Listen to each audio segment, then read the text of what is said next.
로마서 8장의 말씀은 우리 인간의 입장에서 생각하면 구원을 위한 축복의 말씀입니다. 구원은 하나님과의 관계성 회복인데, 하나님과 관계가 참 좋아진 사람들은 누림과 즐거움의 삶을 살아야 될 것이온데, 지난 시간에는 자연 속에서 하나님의 창조 질서에 합하게 살 것을 말씀드렸고, 오늘은 인간과 인간 사이에 어떻게 살아야 될 것인가를 말씀하면서 또 삼위일체 하나님께서 우리에게 어떻게 역사하시고 은혜를 베푸신가에 대해서 말씀을 드리려고 합니다. 하나님과 관계가 회복된 사람들, 사람과의 관계성 속에서 누리고 살아야 되겠죠. 그러하기 위해서는 타인을 아는 것이 대단히 소중합니다. 여러분, 지금까지 수만 명,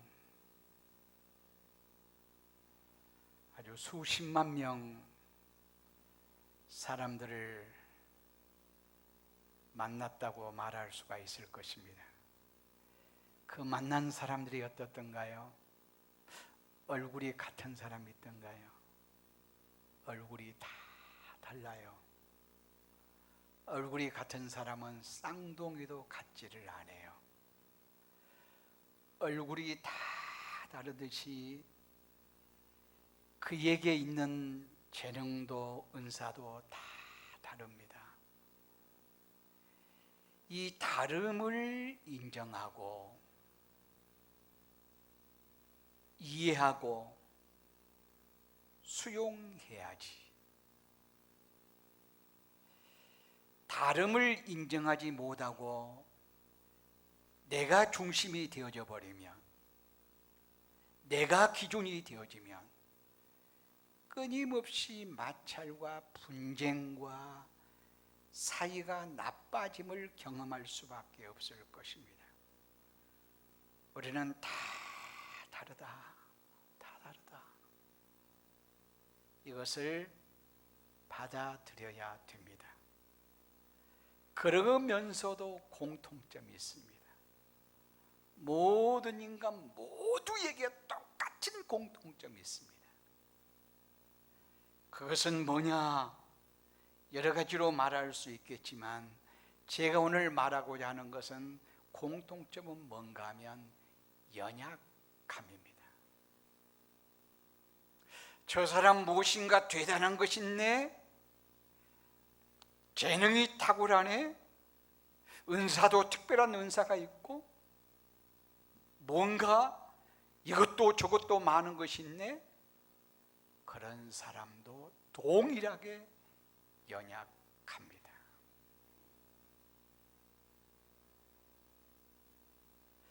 모든 인간의 연약함, 이것을 어떤 신학자는 이야기하기를 피조물다움이라고 이렇게 표현했습니다. 그러니까 이 땅에 창조되어진 피조물들은 모두가 다 연약성을 가지고 있는 존재라, 그런 말씀이에요.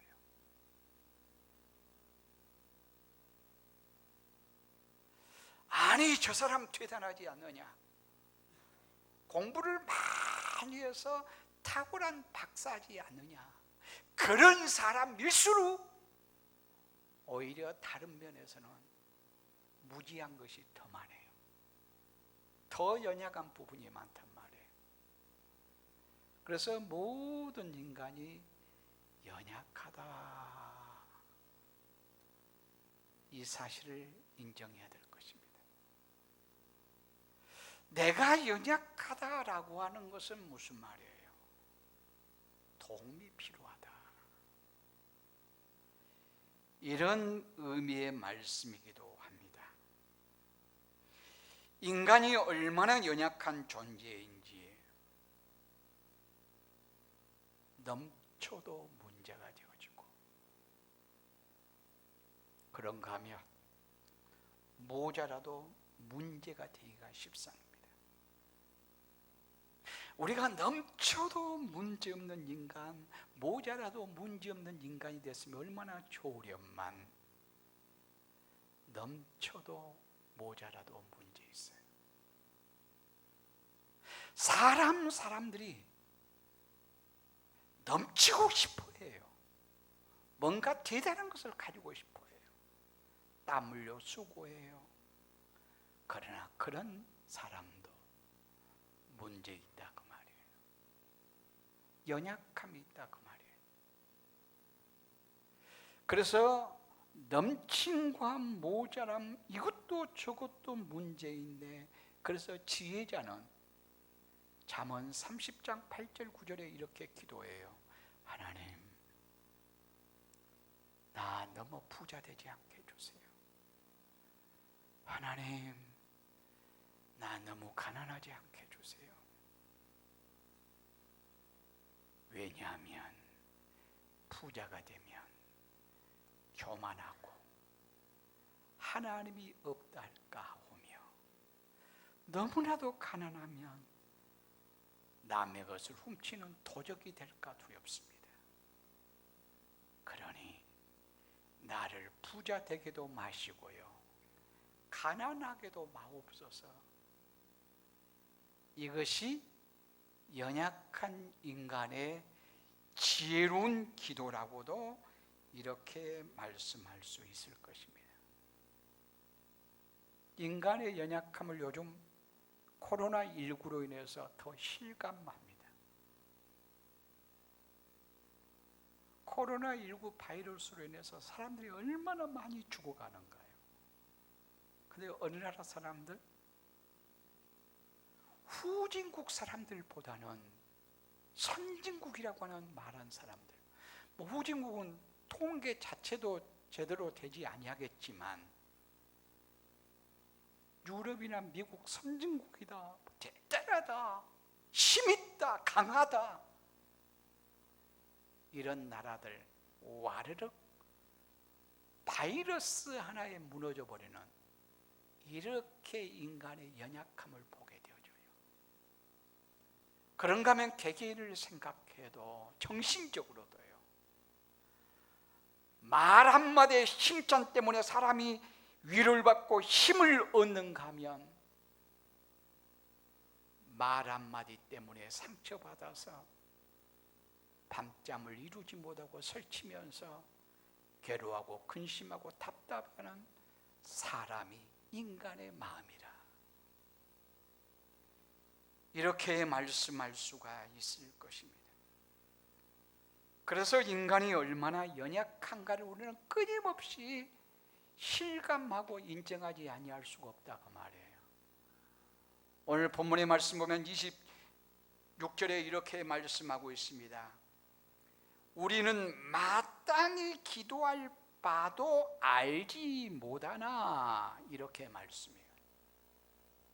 마땅히 기도할 바라는 말은 무슨 말이냐면, 내가 지금 이런 소원이 있거든, 이것을 기도해야 되겠거든, 이렇게 생각하면서 기도를 해야 되는데 그것도 모르고 있다 그 말이에요. 더 구체적으로 말씀드리면, 여러분이 오늘은 골방에 들어가서 아니 예배당에 가서 한 2시간 정도 기도할 것 있겠네, 나 기도 제목이 그렇게 많아. 그리고 골방에 들어갔어요. 기도해요. 10분 20분 열심히 기도하고 나니 기도가 없더란 말이에요. 기도가 없으면 없어서 없는 것이 아니라 많이 있는데 없더라 그 말이에요. 그 말은 내가 마땅히 빌 바도 기도할 바도 알지 못할 만큼 연약한 존재다 그 말이에요. 이렇게 연약한 존재. 근데 오늘 본문의 말씀 보면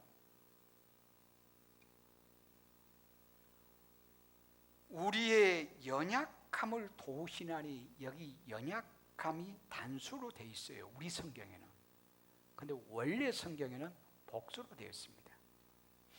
연약함이 한두 가지 몇 가지가 아니라 내 한 인간에게 연약함이 가득 차 있을 만큼 무수한 연약함을 가지고 있는 존재라고 하는 이러한 말씀입니다.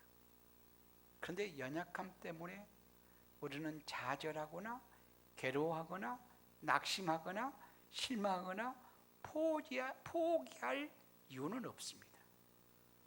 오히려 오늘 본문의 말씀 보니까 우리의 연약함을 도우시나니, 누가? 성령 하나님께서 도우신다라고 이렇게 말씀하고 있습니다. 그러니까 한없이 연약하고 부족하지만 오히려 하나님이 일하시는 기회, 하나님께서 역사하심을 우리의 삶으로 마음껏 경험할 수 있는 축복의 기회가 되어진다고 말씀하고 있습니다. 성령 하나님이 도우신대요. 어떻게 도우신다고 말씀하고 있는가요? 오직 성령이 우리의 마땅히 빌 바도 알지 못하나 오직 성령이 말할 수 없는 탄식으로 우리를 위하여 친히 간구하신다. 우리의 기도를 돕는다. 기도로 돕는다. 성령 하나님이 우리를 도우신 것이 많아요. 많아. 그러나 여기에서 대표성 있는 것을 말하라고 하면 기도라고 이렇게 말씀하고 있는 것을 볼 수 있습니다. 기도는 만사를 해결하는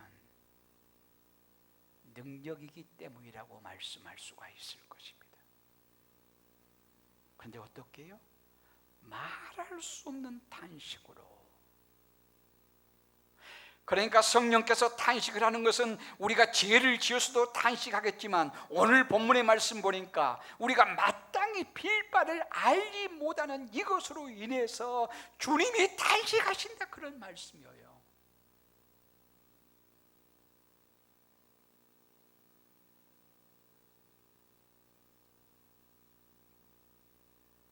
그러면서 오늘 본문의 말씀은 우리의 연약함을 도우신다.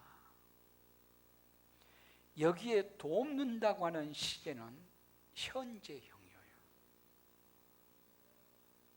과거에 하나님이 도우셨다 이 말이 아니에요. 장차 성령 하나님께서 도우실 거야 이 말씀이 아니에요.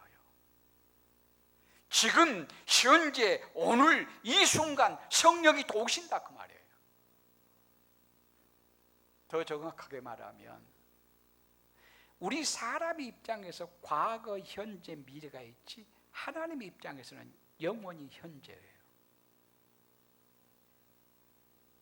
현재 지금 우리 성령 하나님께서 도우신다라고 하니까 과거는 안 도우셨고 미래는 안 도우셨고 그 말씀이 아니라 과거에도 도우셨고 우리 인간 입장에서는 과거에도 도우셨고 미래도 도울 것이 확실하지만 현재 지금 실감나게 함께 하시고 도우시는 분이 누구신가? 성령 하나님이시다. 이것은 언제나 도우신 분이시라고 하는 것을 우리에게 지금 말씀하고 있어요. 누가? 성령 하나님께서 매 순간순간 가장 적절한 방법으로 도우십니다. 그러기에 28절 말씀 보면 모든 것이 합력하여 선을 이루느니라. 성령 하나님이 도우시기에 모든 것 합력하여 선이 이루어진다라고 이렇게 말씀하고 있어요. 여기에 모든 것이라고 하는 것은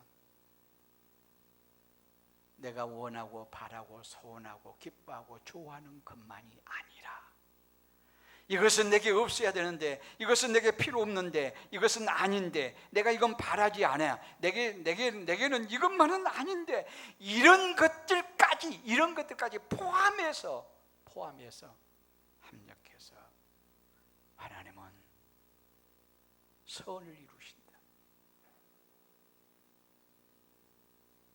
여기에서 선을 이루신다는 말은 우리 인간 입장을 생각하면 유익하게 하신다 이 말씀이고 더 나아가서 이 말씀은 선을 이루신다는 말은 하나님이 선하신 것을 맛보아 알게 하신다. 그래 하나님은 선하시구나, 이것을 알므로 우리에게 큰 유익을 갖게 하신다 라고 하는 의미의 말씀입니다. 무엇을 통해? 모든 것 합력하여. 내가 원치 아니하고 바라지 않고 내가 싫어하는 것 이것만 아닌데 이것까지 합해서라고 이렇게 말할 수 있어요. 그래서 누군가가 그렇게 말했어요. 하나님의 나라에는 쓰레기통이 없다. 여러분, 쓰레기통 집에 있어요, 없어요? 없는 사람 있어요? 쓰레기통 막 분리수거하려 막 2개, 3개도 막 있고 그런가요? 하여튼 쓰레기통 있죠. 쓰레기통은 뭐예요? 필요 없는 쓰레기들을 버리는 거예요. 나 이건 필요 없는데 이걸 버리는 게 쓰레기통이에요. 근데 하나님의 나라에는 쓰레기통이 있을까요, 없을까요? 없지 않겠어요? 필요 없는 것이 없죠. 그러면서 또 누군가는 말했어요. 잡초는 없다. 그 말하고 상통한 말인데, 여러분, 잡초 있어요, 없어요? 잡초. 이 들녘에 가면 특별히 농사 짓는 사람들 물어보면 잡초가 막, 어이구, 이 잡초하고 전쟁을 해야 돼. 농약, 제초제를 안 뿌리려고, 제초제 안 뿌려야 되는데 제초제를 안 뿌리려고 하면 농사를 거두기까지는 하여튼 풀매기를 3번, 5번은 해야 될 거예요. 애초기 작업도 하려고 해도 3번, 2번, 3번을 해야 될 거고요. 그래서 이런 것이 전부 다 잡초라 이렇게 말하잖아요. 잡초. 근데 누군가가 잡초는 없다고 했어요. 그 말, 잡초가 없다는 말이 맞은 것 같아요, 틀린 것 같아요? 맞게 생각하면 그 말이 맞아요. 우리가 잡초라고 생각하는 것이 뭐든가요? 전부 다 잡초라고 생각하는 것이 약초예요. 약초. 잡초라고 생각하는 것을 잘 사용하면 약초가 아닌 것 있나요? 약초가 아닌 것이. 이 농사 짓는 사람들에게 아주 싫은 것 중에 하나가 뭐냐면 새비름이라고 하는 풀이고요. 새비름. 이름은 참 이쁘네요. 새비름. 새비름 여러분 알죠? 이 새비름이 얼마나 번식력이 많은지, 왕성하게 막 자라는지. 새비름. 근데 새비름 어떻게 쓰죠? 굉장히 좋은 약초로 써요, 새비름. 근데 새비름이 번식력이 얼마나 강하고 그것을 농부들이 막 없애려고 그런다 하잖아요.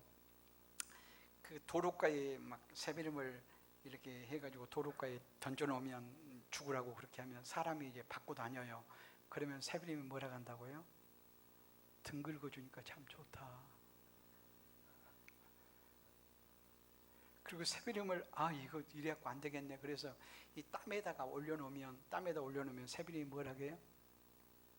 군지 태워주니까 좋다. 군지란 말이 뭔 말인지 알아요? 근에 태워주니까 좋다. 바람을 불면 새비름이 이렇게 움직이고 그만큼 하여튼 생명력이랄까요, 번식력이랄까요, 강한 거예요. 근데 그것들이 뭐더라? 다 약초더라고 말이에요. 약초. 하나님이 창조한 모든 것 선함에 감사함으로 받으면 버릴 것이 없느니라. 디모데전후서 4장에 그렇게 말씀해요. 그래서 잡초가 없다는 말이 의미 있어요. 의미. 다 약초더라고 말이에요. 하나님 나라에 쓰레기통이 없다, 의미 있어요. 내가 이 말씀을 왜 할까요? 모든 것 합력하여 선을 이룬다라고 했을 때 시편 119편에 보면 고난 당한 것이 내게 유익이라. 고난 당한 것이 내게 유익이라.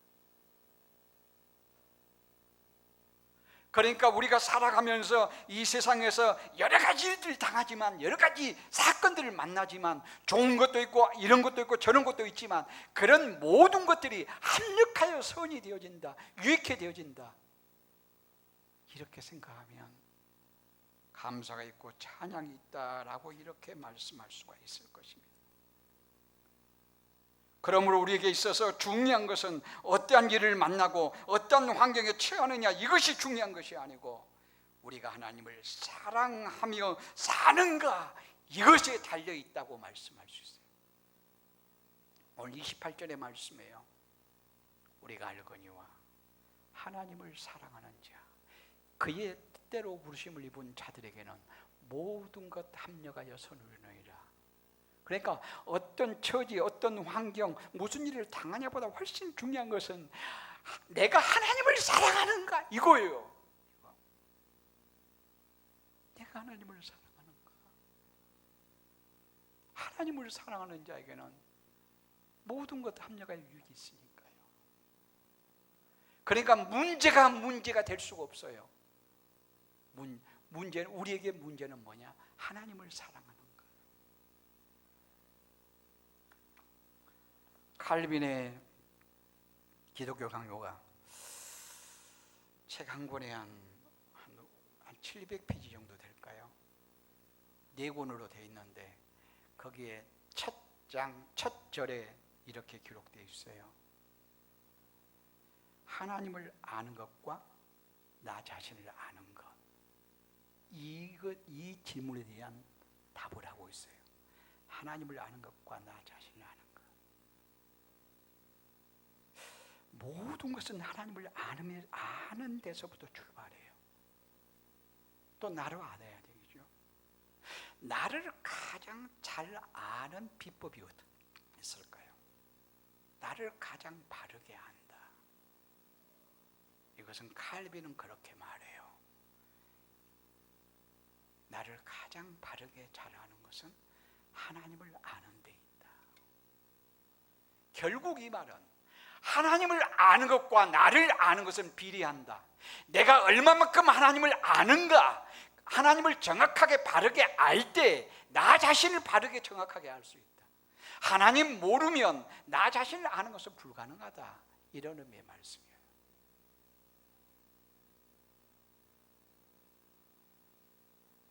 똑같은 논리로 하나님을 사랑하는 것과 나 자신을 사랑하는 것은 비례해요. 여러분 다 자기를 사랑한다고 말할 것입니다. 나 사랑해서, 나를 사랑해서 열심히 땀 흘려 수고하지 않느냐고. 아침 일찍이 늦게 눕는 것이 뭐 때문이야? 나 스스로 사랑해서 그렇지, 이렇게 말할 거예요. 다 자기를 사랑한다고 말합니다. 그러나 진정으로 자기를 사랑하는 것은 하나님을 사랑하는 데 있습니다. 하나님을 사랑하지 않고 자기 사랑은 없습니다. 불가능합니다. 그릇된 사랑입니다. 하나님을 사랑하는 데 있어요.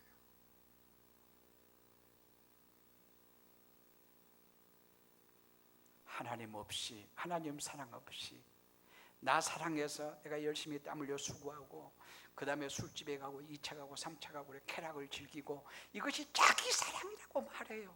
나를 사랑해서 내가 이렇게 열심히 수고하지 않느냐, 또 열심히 먹는 것도 나를 사랑해서, 쾌락을 즐기는 것도 나를 사랑해서. 그러나 이것이 자기 사랑일까요? 한 가정 속에서만 진단해 봐도요, 자기 혼자서 이렇게 쾌락을 즐기면서 막 2차 3차 가고 막 이렇게, 이건 자기 사랑이 아니잖아요. 결혼해서 부부가 되어지면 부부는 성경은 말씀이에요. 자기가 자기를 주장하는 것이 아니라 배우자가 나를 주장해야 된다.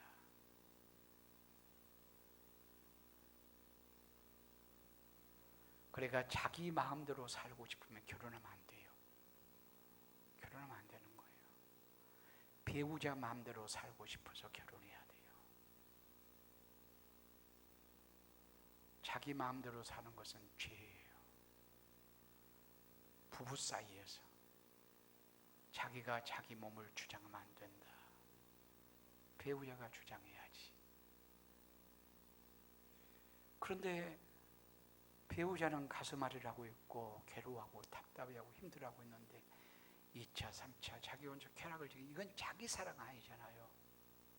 부부는 한 몸이라고 말해요. 내 몸된 내 배우자의 행복 없이 내 행복 없어요. 이건 자기 사랑 아니에요. 허랑방탕한 거예요. 방종하는 거예요. 탈선하는 거예요. 범죄하는 거예요. 이건 자기 사랑 아닙니다. 한 걸음 나가서 하나님 사랑 없이 자기 사랑 없습니다. 자기를 가장 바르게 옳게 이것이 내 사랑이야, 나는 정말 나를 사랑하거든, 이것은 어디에서 무엇으로 증거해야 되는가? 하나님 사랑으로 증거해야 돼요. 하나님 사랑으로. 하나님 사랑 어떤다고요? 모든 것 합력하여 선을 이룬다 라고 이렇게 말씀하고 있어요. 그러니까 우리는 늘 하나님을 내가 어떻게 섬기는가 진단해 봐야 돼요. 어떤 사람이요, 열심히 돈을 벌었어요. 큰 부자가 됐어요. 근데 신앙인이었는데 열심히 돈을 벌면 벌수록 하나님과는 멀어져요. 돈은 많이 모았어요. 하나님과는 멀어져요. 계속해서 멀어졌어요. 그러다가 부도가 났어요. 요즘 코로나로 인해서도 중소기업들 문 닫는 중소기업이 참 많죠. 정부에서 이분들 좀 힘을 지금 실어주기 위해서 막 힘쓰고 있습니다만 힘을 많이 써야 된 것 같아요. 정부에서도. 하여튼 무너졌어요. 부도가 나서 결국은 어떠냐? 감옥에 갔어요. 감옥에 가면 어때요? 원래 하나님 섬긴 사람이라고 했잖아요. 이제 주님을 찾게 된 거예요. 주님을 찾게 돼요. 그리고 이제 감옥에서 이제 석방됐어요. 그 다음에 다시 사업을 시작했어요. 그러나 이제는 철저하게 하나님 중심적으로 신앙으로 사업을 잘했어요. 큰 부자가 됐어요. 그러면서 그가 그렇게 말해요. 내가 망하지 않았으면 망했을 텐데 내가 망하기를 참 잘했어. 이렇게 간증해요. 너무 멋진 간증 아닌가요? 감동적이지 않습니까? 내가 망하지 않았으면 망했을 텐데. 전자에 망한다는 말은 무슨 말이죠? 망하지 않았으면 망했을 텐데, 망하지 않았으면, 이 망했단 말은 무슨 말이에요? 재산이 싹 없어져 버렸다고 말이에요. 그 말이죠. 망하지 않았으면 망했을 건데, 후자에 망했을 건데, 그 말은 무슨 말이에요? 후자에 망하면 지옥을 말해요. 지옥. 내가 재산이 안 없어지고 그대로 부자로 그대로 있었으면 지옥에 갔었을 텐데, 왜? 하나님 없으니까. 그게 진짜 망한 거예요. 망하지 않았으면 망했을 텐데.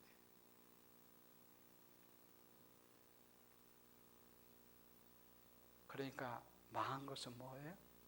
이에게 잘 된 거예요? 못 된 거예요? 잘 된 거예요. 망한 것이 축복이에요. 하나님 없이 사업 잘했을 때 망하지 않았으면 망했을 거라니까요. 아주 망했을 거라니까요. 그런데 망해서 오히려 그가 회복되어지고 신앙 안에서 진정한 부자가 됐으니 얼마나 멋져요. 얼마나 멋져요. 그러니까 망했다, 이것은 망하라고 망하게 한 건가요? 하나님이 매를 때리셔서 망하게 하신 것은 결국은 망하지 말라고 망하게 하신 거예요. 그렇죠? 망하지 말라고 때리신 거예요. 망하지 말라고. 그래서 우리는 내게 여러 가지 고난과 힘든 일이 있지만 오히려 그것도 하나님께서 나 잘되게 하려고 합력하여 선을 이루시는 기회다, 이렇게 생각하면 얼마나 큰 축복이지. 여기서 합력하여서 선을 이룬다는 말은 무슨 말이라고요? 하나님은 언제나 선하신 분이심을 맛보아하는 것이고 그것이 결국은 내게 큰 유익이다, 그 말이에요. 그러면 궁극적으로 하나님의 선하심을 맛보아하는 것이 뭘까요?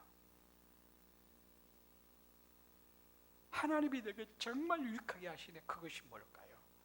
29절에 답을 얘기해요. 그 다음 절에 여기에서 선은 뭐냐면 하나님의 아들 되신 예수 그리스도의 형상을 본받는 거예요. 그러니까 합력하여 선을 이루신다. 이 선이 무엇이지? 이렇게 물었을 때 29절 말씀에서는 하나님의 아들 되신 예수 그리스도의 형상을 본받는 거예요. 너무 멋지지 않습니까?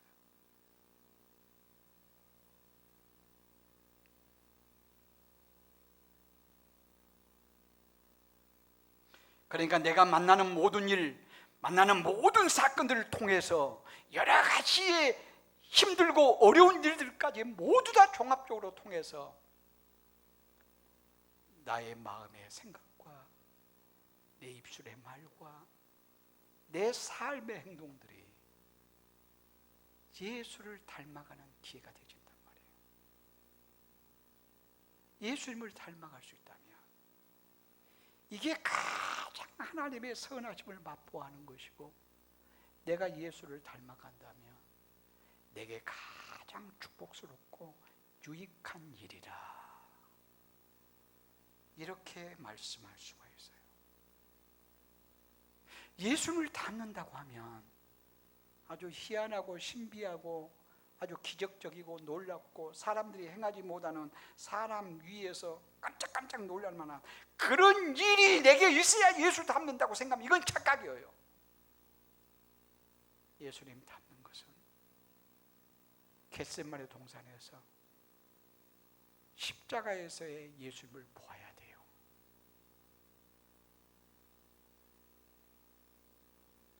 예수님 십자가에 죽으시기 전날 밤 겟세마네 동산에서 내일 십자가 질 것에 대한 고통이 너무 무겁고 힘들었어요. 밤새도록 기도해요. 이 잔을 내게서 옮기시옵소서. 그러나 나의 원대로 마오시고 아버지의 원대로 하옵소서. 아버지의 뜻대로 하옵소서. 이렇게 예수님께서 기도하세요. 그러니까 예수님을 닮는다고 하는 것은 무엇이냐 이렇게 묻는다면, 사람 위에 굴림할 만한, 사람 위에서 사람들을 내려볼 만한 내게 대단히 신비한 것들이 내게 경험하는 것이라기보다 나의 삶의 원리와 방식들, 내 삶의 가치관, 모든 것들이 하나님의 뜻에 두고 그렇게 살아가는 거예요. 우리의 삶의 원리가, 삶의 원칙이, 내 삶의 원칙이 하나님의 뜻에 있다. 그리고 구체적인 내 삶의 방식이 하나님의 뜻에 있다. 이렇게 사는 것이 예수 닮는 거예요. 예수님께서 가르쳐준 주기도문에서도 하늘에서 뜻이 이루어진 같이 땅에서도 이루어지이다.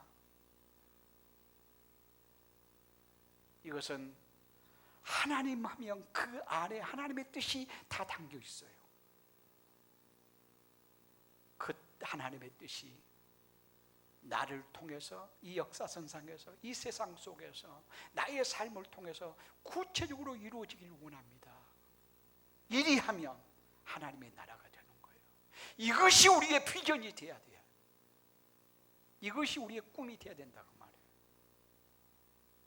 하나님의 뜻과 상관없이 내가 꿈을 크게 가져봐요. 꿈을 크게 가질수록 어떤 일이 있는 줄 알아요? 욕심만 클 뿐이에요. 하나님이 가장 싫어하는 것이 욕심인데, 하나님이 가장 싫어하는 것이 욕심이에요. 그런데 저 사람 꿈이 굉장히 크다. 가만히 진단해 보세요. 욕심이 크지 하나님이 준 비전 아니에요.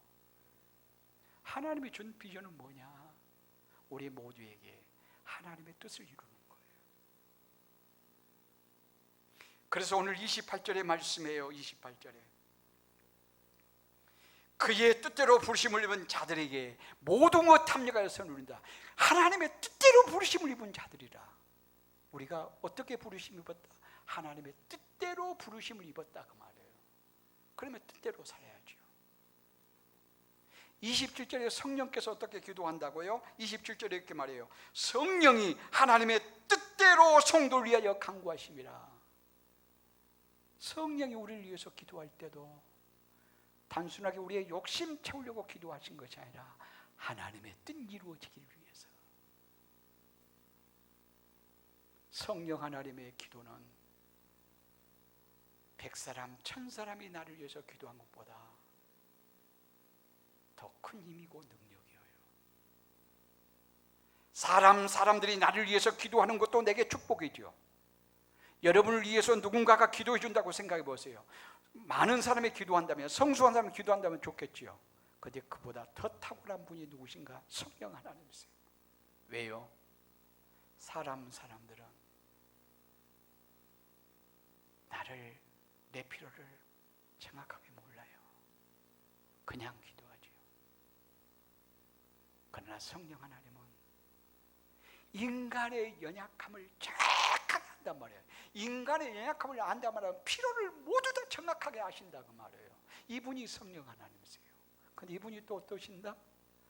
하나님에 대해서도 100% 하신 분이시다. 그래서 성령이 어떻게 기도한다? 하나님의 뜻대로 성도를 위해서 기도한다. 그러니까 우리가 살고 싶은 비전은 뭐야 되냐면 하나님의 뜻 이루고 싶습니다. 이 일을 위해서 우리가 부름을 받았기에. 그리하면 어떤다고요? 예수 그리스도를 닮아간 자의 삶이다. 예수 그리스도를 닮아가면 어떤다고요? 우리가 어떤 환경과 처지에 어떤 일이 우리에게 있든지 합력하여 하나님은 나를 통해서 선을 이루시구나, 역사하시구나, 내게 유익하게 하시네. 이것이 경험되어지므로 하나님께 늘 감사와 찬양이 넘치게 될 것입니다. 말씀을 맺겠습니다. 삼일체 하나님의 사람, 이런 제목이에요. 오늘 제목이 삼일체 하나님의 사람. 성부 하나님께서 합력하여 선을 이루게 하시고 성자 예수님 닮아야 되고 또 성령 하나님께서 우리를 위해서 친히 끊임없이 도우시는 분이시다. 이 삼일체 하나님의 사람으로 얼마나 우리가 축복받은 존재인가를 기억하며 살아가는 우리 모두가 되어줄 수 있기를 바랍니다.